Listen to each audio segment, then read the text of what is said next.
గురుగారు, శ్రీమద్ రామాయణంలో రాముడు ధర్మస్వరూపుడు. రామాయణంలో రాముడు మాత్రమే ధర్మాన్ని చెప్పాడా, మరి ఇంకెవరైనా ధర్మాన్ని ప్రబోధించారా? వాల్మీకుల వారు అందించినటువంటి రామాయణంలో ప్రతి పాత్ర ధర్మాన్ని చెప్పింది. ఒక్క రాముడు మాత్రమే కాదు, రాముని చుట్టూ కథ తిరిగింది.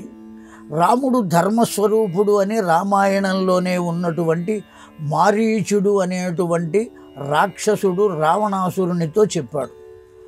రామో విగ్రహవాన్ ధర్మ అనే పదాన్ని చెప్పినటువంటి వాడు ఒక రాక్షసుడు, మారీచుడే. మొట్టమొదట రామునికి ఆ బిరుదు ఇచ్చినటువంటి వాడు. అందువల్ల రాముడు ధర్మస్వరూపుడు. ఆ రాముని చుట్టూ తిరిగేటువంటి ప్రతి పాత్ర కూడా దేన్ని తెలియజేస్తుంది అంటే ధర్మాన్నే తెలియజేస్తుంది, అధర్మాన్ని తెలియచేయదు. అనేక రకాలుగా ఇప్పుడు మంథర పాత్ర కూడా తన ధర్మాన్ని తాను చేసింది. ఏమిటి ఆవిడ ధర్మం? తాను ఎవరి దగ్గర పని చేస్తున్నదో ఆ యజమానికి ఉపకారం జరగటం, ఆ యజమానికి ఆనందం కలగటం, ఆ యజమాని యొక్క ఔన్నత్యాన్ని దర్శించడం. ఆవిడ ఎవరి దగ్గర పని చేస్తున్నది అంటే కైక దగ్గర పని చేస్తున్నది. తన ధర్మాన్ని తాను నిర్వర్తించింది. తాను ఎవరి దగ్గర పనిచేస్తున్నదో ఆమె యొక్క పుత్రుడు గొప్పవాడు కావాలి, ఔన్నత్యాన్ని పొందాలి, ఆమె రాజమాత కావాలి, ఇవన్నీ ఆలోచించడం అనేటువంటిది ఆమె వద్ద పనిచేసేటువంటి ఆమె యొక్క ధర్మం. లోకానికి ఆవిడ చర్య అధర్మం కావచ్చు, కానీ ఆవిడ వరకు అది ఆవిడ ధర్మం. కనుక ఏ పాత్ర కూడా అధర్మం చెప్పింది లేదు. లక్ష్మణుని పాత్ర వంటి పాత్ర మీకు ఇంకెక్కడైనా కనబడుతుందా? ఆ లక్ష్మణునకు రామచంద్రుడు ఈ నగలు మీ వదినమ్మవేనా, గుర్తుపట్టు అని ఇచ్చినప్పుడు నాహం జానామి కేయూరాణి, నాహం జానామి వివిధైః ఆభరణాన్ని, అహమపి జానామి నూపురాణి నిత్యం పాదాభివందనం అని చెప్పాడు. అన్నా, నాకు ఆమె మెడలో ధరించిన నగలు తెలియవు, చేతులకు ధరించిన నగలు తెలియవు, నడుముకు ధరించిన నగలు నాకు తెలియదు, ఆభరణాలేవి నాకు తెలియవు. ఒక నూపురములు మాత్రము తెలుసు, కాలికి పెట్టుకున్న అందెలు మాత్రమే నాకు పరిచయం. అవి కూడా ఎలా పరిచయము అంటే నిత్యం పాదాభివందనం. అన్ని సంవత్సరములు తన అన్నగారికి వదిన గారికి కాపు కాసి సేవ చేయడానికి వచ్చినటువంటి ఒకానొక పాత్ర ఆ లక్ష్మణుడు. పాదములు తప్ప పాదముల నుంచి పైవైపుకు ఆమెను చూడని, ఆ నగలేమిటో తెలియనటువంటి ఆ స్థితి కలిగినటువంటి పురుషుడు ఎక్కడ లభిస్తాడు? ఎంత గొప్పవాడు ఆ లక్ష్మణుడు. భరతుడు ఎన్ని ధర్మాలు చెప్పాడు.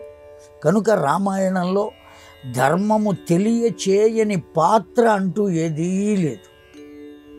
అన్నీ ధర్మాన్ని తెలుసు. శత్రుఘ్నుడు గొప్ప మాట మాట్లాడాడు. ఆ మందర ఇంత పని చేసింది అని తెలిసిన తర్వాత దాన్ని సంహరించడానికి వస్తాడు. అంత కోపంతో ఆగ్రహంతో వచ్చినటువంటి వాడు ఛీ అని వదిలేస్తాడు.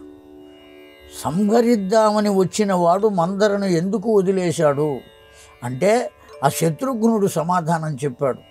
రేపు ఉదయం ఆ రామచంద్రుడు తన యొక్క నిష్టను నియమాన్ని పూర్తి చేసుకుని ఈ రాజ్యానికి వచ్చిన తరువాత నీవు స్త్రీహంతకుడవు అని నాతో మాట్లాడకుండా ఉంటాడేమో నా అన్నగారు, అందువల్ల నిన్ను వదిలేస్తున్నా అని చెప్పాడు మందరుడు.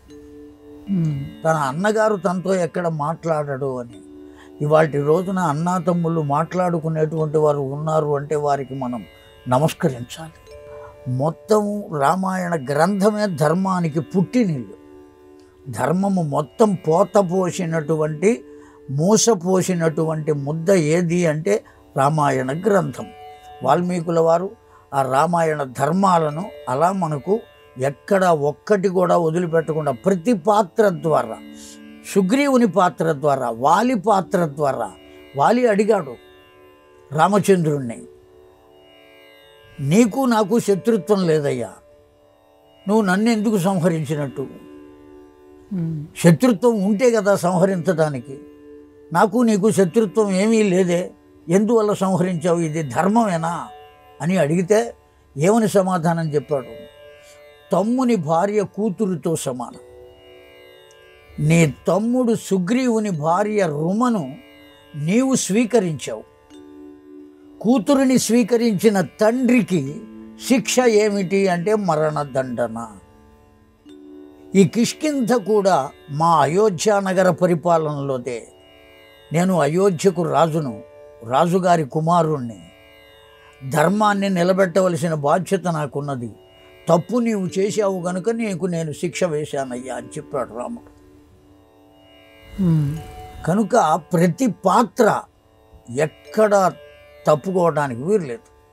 ఒక రాముడే కాదు, రామాయణం మొత్తం ధర్మముల యొక్క రూపం, దాని యొక్క స్వరూపం.